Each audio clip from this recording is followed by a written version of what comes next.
Assalamualaikum warahmatullahi wabarakatuh. Bertemu lagi dalam pertemuan keempat di mata kuliah akuntansi biaya dengan topik volume based costing atau perhitungan harga pokok produk berbasis volume. Selamat belajar.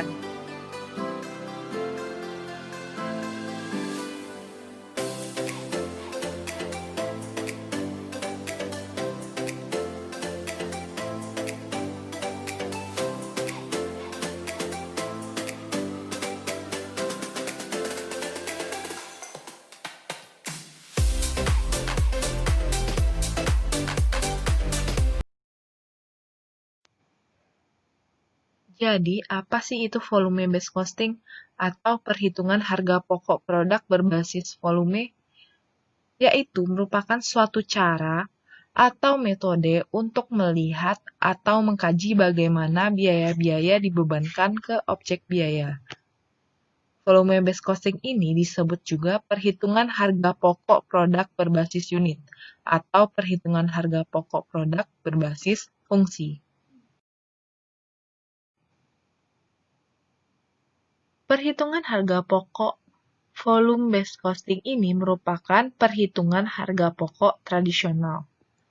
Sedangkan perhitungan harga pokok kontemporer disebut juga perhitungan harga pokok produk berdasarkan aktivitas atau activity based costing (ABC).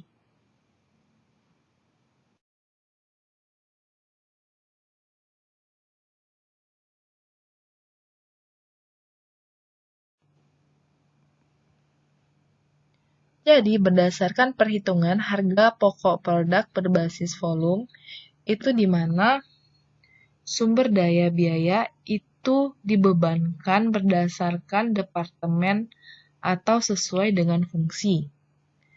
Nah, di mana pembebanan biaya produksi ke produk menggunakan driver berbasis unit atau unit based driver.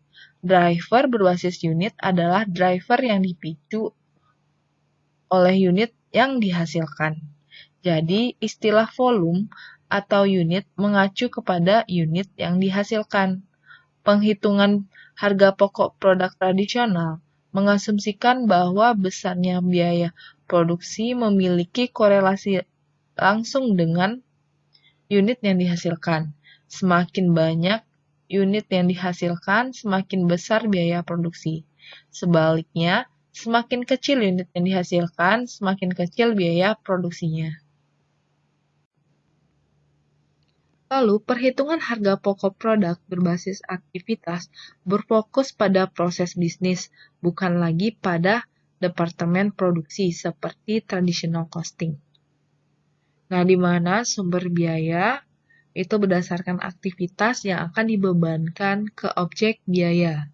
Nah, cost driver atau faktor yang menyebabkan biaya berubah itu bukan lagi digunakan hanya sekedar unit yang dihasilkan atau volume, tetapi juga menggunakan non-unit atau non-volume, di mana di sini dicontohkan misalnya non-unit atau non-volume itu seperti setup mesin, pemesanan suku cadang, dan transportasi suku cadang ke dan dari mesin, pemasangan suku cadang, pengendalian jumlah suku cadang. Itu contoh dari non-unit atau non-volume atas faktor yang menyebabkan biaya berubah. Nah, di mana diketahui di sini bahwa contoh faktor yang menyebabkan biaya berubah berupa non-unit ini, contohnya itu setup mesin. Karena di lingkungan kontemporer ini, itu berada dalam lingkungan yang lebih menekankan menggunakan tenaga mesin atau berada dalam lingkungan berteknologi tinggi dibandingkan dengan menggunakan tenaga manusia. Maka dari itu, sistem biaya yang hanya menggunakan dasar alokasi yang berkaitan dengan volume saja itu menyebabkan biaya produk menjadi tidak akurat. Maka dari itu, dalam activity based costing ini, itu bukan saja faktor yang menyebabkan biaya berubah itu bukan saja menggunakan unit yang dihasilkan atau volume, tetapi juga menggunakan non-unit atau non-volume. Di mana di dalam pertemuan keempat ini tentunya kita hanya membahas terkait dengan volume based costing. Nah, di mana di set sebelumnya itu diketahui bahwa cost driver atau faktor yang menyebabkan biaya itu berubah pada volume based costing itu yaitu volume atau unit yang dihasilkan.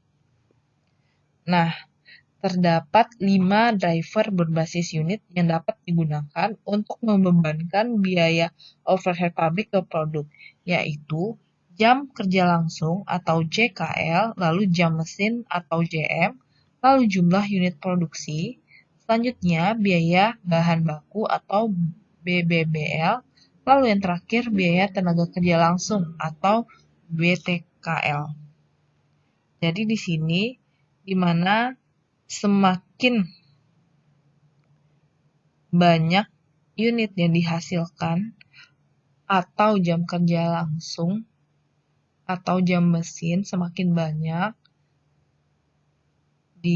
dikonsumsi, lalu biaya bahan baku yang banyak digunakan atau biaya tenaga kerja langsung yang baik digunakan itu akan membuat semakin besar juga biaya produksi. Sebaliknya, jika semakin kecil volume atau unit yang dihasilkan, maka semakin kecil juga biaya produksinya. Itu maksudnya ya di sini. Karena kita membahas bahwa cost driver dari volume based costing itu merupakan volume atau unit, di mana volume itu dipandang sebagai kapasitas atau kemampuan untuk melaksanakan aktivitas. Nah, pemilihan tingkat kapasitas pabrik diperlukan sebagai dasar perhitungan tarif biaya overhead pabrik. Terdapat 4 jenis kapasitas. Yang pertama itu kapasitas teoritis, yang kedua kapasitas praktis, yang ketiga kapasitas normal, yang keempat kapasitas aktual yang diharapkan. Di slide selanjutnya kita membahas terkait dengan masing-masing kapasitas.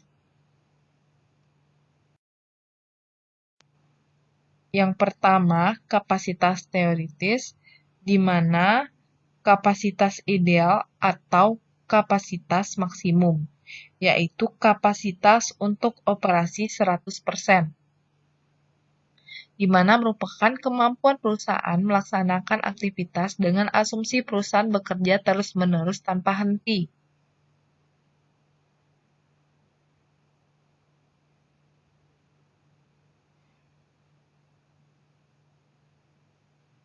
Contohnya itu PT Astra, outputnya memiliki 1 bulan itu 1 juta unit.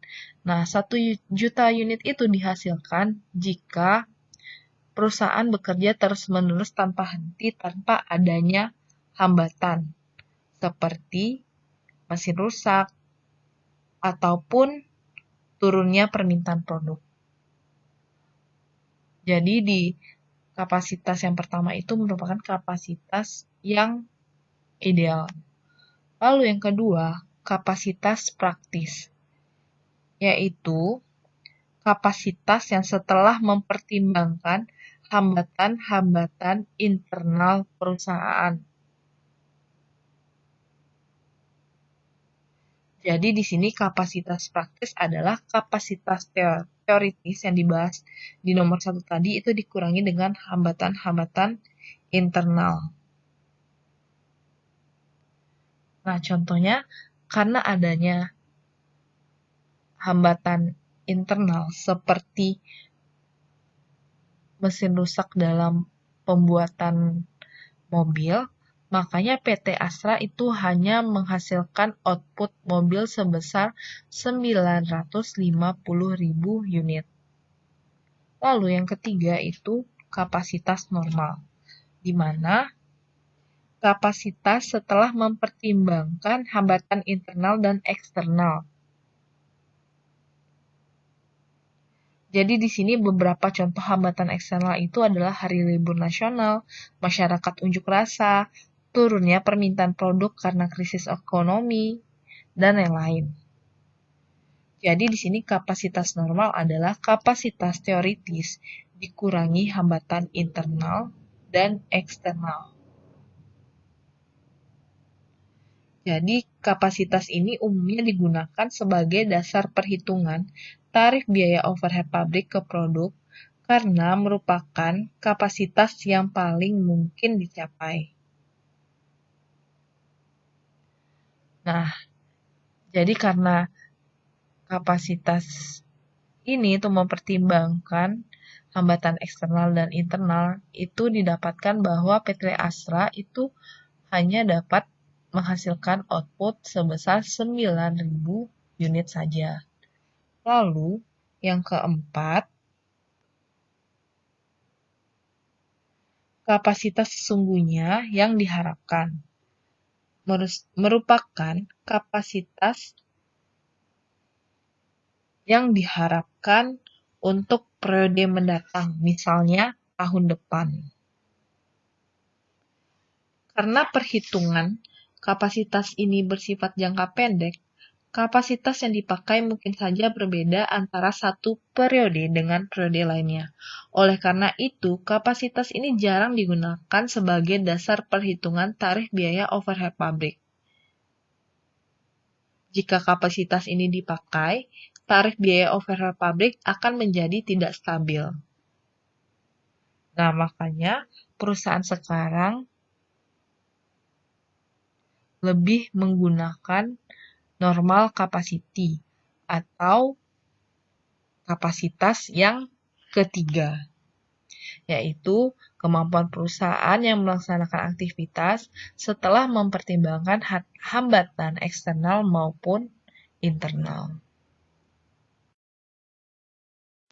Jadi balik lagi ke slide sebelumnya, di mana di sini diketahui dalam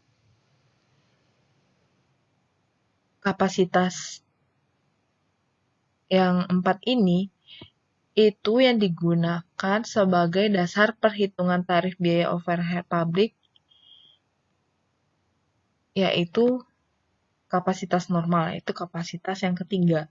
Nah, untuk kapasitas teoritis itu tidak pernah dipakai sebagai dasar perhitungan tarif biaya overhead pabrik ke produk karena sulit dicapai.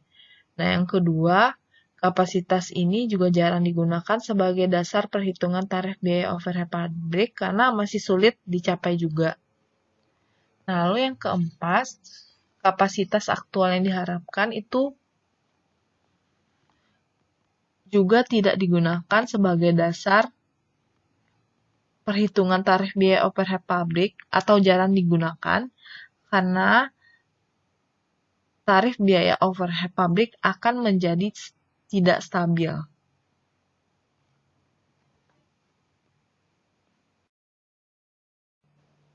Selanjutnya, masuk ke pembahasan langkah-langkah perhitungan harga pokok produk berdasarkan volume. Yang pertama, itu mengidentifikasi departemen produksi dan departemen jasa serta cost driver-nya, atau faktor-faktor yang menyebabkan terjadinya biaya. Lalu yang kedua, mengidentifikasi sumber daya dan biaya sumber daya yang digunakan oleh departemen, serta cost driver untuk biaya tidak langsung departemen. Yang ketiga, mengumpulkan data kapasitas cost driver pada awal tahun. Yang keempat, menyusun anggaran biaya overhead pabrik untuk setiap departemen. Yang kelima, mengalokasikan biaya departemen jasa ke departemen produksi. Yang keenam, menghitung tarif biaya overhead pabrik untuk setiap departemen produksi. Yang ketujuh, menghitung harga pokok produksi. Langkah awal dalam perhitungan harga pokok produk berbasis volume, yaitu mengidentifikasi departemen produksi dan departemen jasa serta cost driver-nya. Nah, departemen produksi ini adalah departemen yang mengelola bahan baku menjadi bahan jadi. Lalu, departemen service yaitu departemen yang membantu kelancaran departemen produksi. Nah, dalam langkah awal ini digunakan perusahaan PT Perabotan Jepara, di mana memiliki 3 departemen produksi, yaitu departemen pemotongan, departemen perakitan, dan departemen penyelesaian. Untuk mengetahui cost driver departemen produksi, perlu diketahui terlebih dahulu karakteristik proses untuk setiap departemen produksi. Karena departemen perakitan banyak menggunakan tenaga kerja, besarnya biaya departemen perakitan dipengaruhi oleh jumlah jam kerja langsung atau JKL, sehingga cost driver yang dapat digunakan untuk membebankan biaya departemen perakitan ke produk adalah jam kerja langsung atau JKL. Nah, begitu juga dengan departemen pemotongan dan departemen penyelesaian banyak menggunakan mesin, sehingga besarnya biaya departemen pemotongan dan penyelesaian dipengaruhi oleh jumlah jam mesin, sehingga cost driver yang dapat digunakan untuk membebankan biaya departemen pemotongan dan biaya departemen penyelesaian ke produk adalah jam mesin atau JM. Nah, di mana PT Perabotan Jepara ini memiliki 2 departemen jasa, yaitu penanganan bahan baku dan kafetaria. Setelah departemen jasa diidentifikasi, maka perlu ditentukan cost driver-nya. Nah, cost driver yang digunakan di mana biaya departemen penanganan bahan baku dipengaruhi oleh besarnya nilai biaya bahan baku. Maka dari itu, cost driver yang dapat digunakan untuk mengalokasi biaya departemen penanganan bahan baku ke departemen produksi adalah taksiran biaya bahan baku. Nah, jika biaya kafetaria dipengaruhi oleh jumlah pekerja yang makan di kafetaria, maka cost driver yang dapat digunakan untuk mengalokasi biaya kafetaria ke departemen produksi adalah jumlah pekerja. Setelah diketahui cost driver dari departemen service, nah cost driver departemen service atau jasa ini digunakan untuk mengalokasikan biaya departemen jasa ke departemen produksi. Langkah kedua dalam perhitungan harga pokok produk berbasis volume yaitu mengidentifikasi sumber daya dan biaya sumber daya yang digunakan oleh departemen produksi dan departemen jasa serta cost driver-nya untuk biaya tidak langsung departemen. Nah, dalam langkah 2 ini, langkah awal yang dilakukan yaitu mengidentifikasi sumber daya yang digunakan oleh setiap departemen. Di mana tujuan identifikasi sumber daya yang digunakan oleh departemen, yaitu agar biaya yang dibebankan ke departemen adalah biaya untuk sumber daya yang benar-benar dikonsumsi oleh departemen yang bersangkutan. Misalnya berikut ini merupakan sumber daya yang digunakan oleh PT Perabotan Jepara Cabang baik di departemen produksi maupun di departemen jasa, yaitu perlengkapan, mesin, listrik, gedung pabrik, dan supervisor. Setelah sumber daya yang digunakan oleh masing-masing departemen ditentukan, langkah selanjutnya adalah menentukan biaya untuk masing-masing sumber daya yang digunakan, karena setiap sumber daya memiliki biaya, seperti beban perlengkapan untuk sumber daya perlengkapan, beban penyusutan mesin untuk sumber daya mesin, lalu beban listrik untuk sumber daya listrik, lalu beban penyusutan gedung pabrik untuk sumber daya gedung pabrik, beban gaji supervisor untuk sumber daya supervisor. Besarnya biaya sumber daya dapat diperoleh dari buku besar atau general ledger perusahaan. Setelah menentukan biaya sumber daya yang digunakan, langkah selanjutnya yaitu mengidentifikasi biaya langsung departemen dan biaya tidak langsung departemen. Nah, di mana konsep biaya langsung dan biaya tidak langsung itu telah dibahas di pertemuan yang kedua. Nah, pada dasarnya, biaya langsung departemen adalah biaya yang sumber daya yang semata-mata dikonsumsi oleh departemen tersebut. Nah, pada kasus ini, itu dari kelima biaya yaitu perlengkapan mesin listrik, gedung pabrik, dan supervisor, itu yang merupakan biaya langsung yaitu biaya perlengkapan dan biaya penyusutan mesin. Karena setiap departemen memiliki mesin sendiri dan menggunakan perlengkapan sendiri. Maka dari itu, beban perlengkapan dan beban penyusutan mesin itu termasuk biaya langsung. Nah, kalau biaya tidak langsung, di mana adalah biaya yang tidak dapat secara mudah dan akurat ditelusuri ke masing-masing departemen. Nah, pada dasarnya biaya ini adalah biaya untuk sumber daya yang dikonsumsi secara bersama-sama oleh beberapa departemen. Nah, pada kasus ini, biaya tidak langsung yang dapat diklasifikasikan kepada biaya tidak langsung yaitu biaya listrik, biaya gedung pabrik, dan biaya supervisor. Nah, karena pembayaran listrik dilakukan untuk satu gedung pabrik secara keseluruhan, bukan per departemen, karena perusahaan hanya memasang satu meteran di gedung pabrik tersebut. Nah, begitu juga dengan biaya penyusutan gedung pabrik itu untuk satu gedung yang digunakan oleh beberapa departemen. Nah, kalau biaya supervisor itu di mana mengawasi pekerja di semua departemen dan gajinya dibayar secara per bulan. Jadi supervisor itu bukan dibayar tiap departemen, tapi dia dibayar di mana dia bekerja di semua departemen, bukan saja di satu departemen. Biaya tidak langsung departemen perlu dialokasikan ke masing-masing departemen dengan menggunakan dasar alokasi yang tepat. Misalnya beban listrik dialokasikan ke masing-masing departemen menggunakan cost driver KWH. Beban penyusutan gedung pabrik menggunakan cost driver luas tanah dan beban gaji supervisor menggunakan cost driver jumlah karyawan.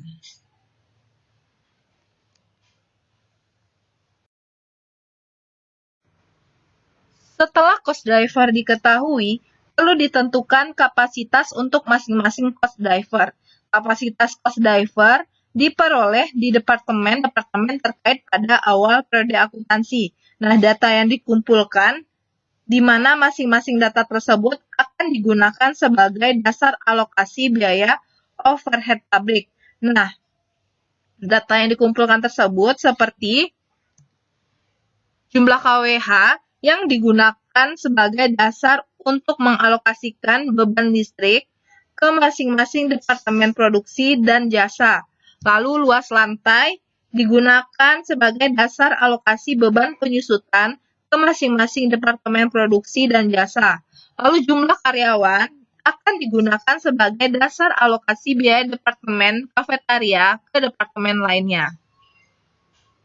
Lalu taksiran biaya bahan baku yang diminta akan digunakan sebagai dasar alokasi biaya Departemen Penanganan Bahan Baku ke departemen lainnya.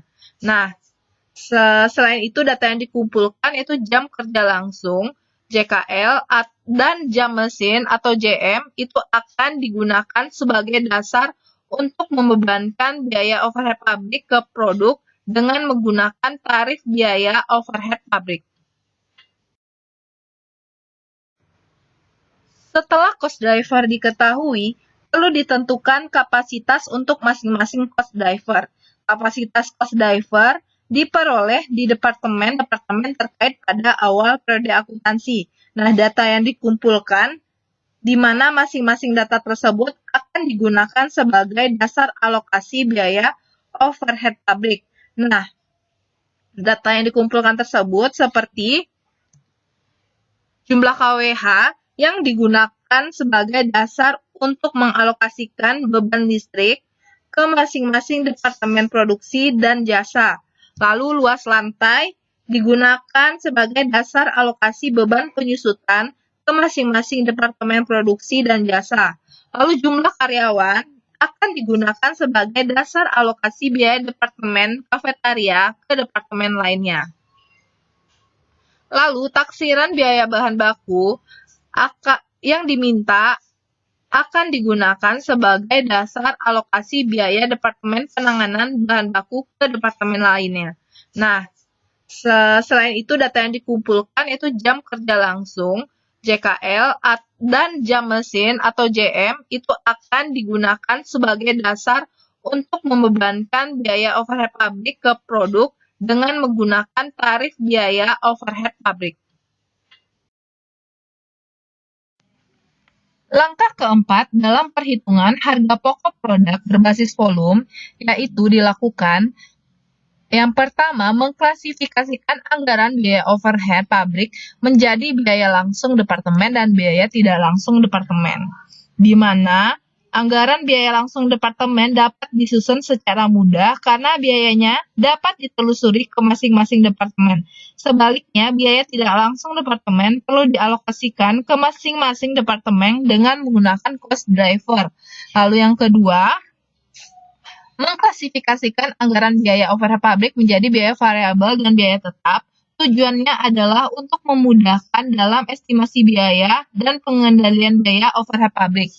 Nah, di mana selanjutnya langkah kelima, langkah keenam, langkah ketujuh itu akan dijelaskan di pertemuan selanjutnya. Begitu juga dengan pemahaman dalam kasus perhitungan untuk memahami lagi terkait dengan perhitungan harga pokok berbasis volume itu juga akan dibahas di pertemuan selanjutnya.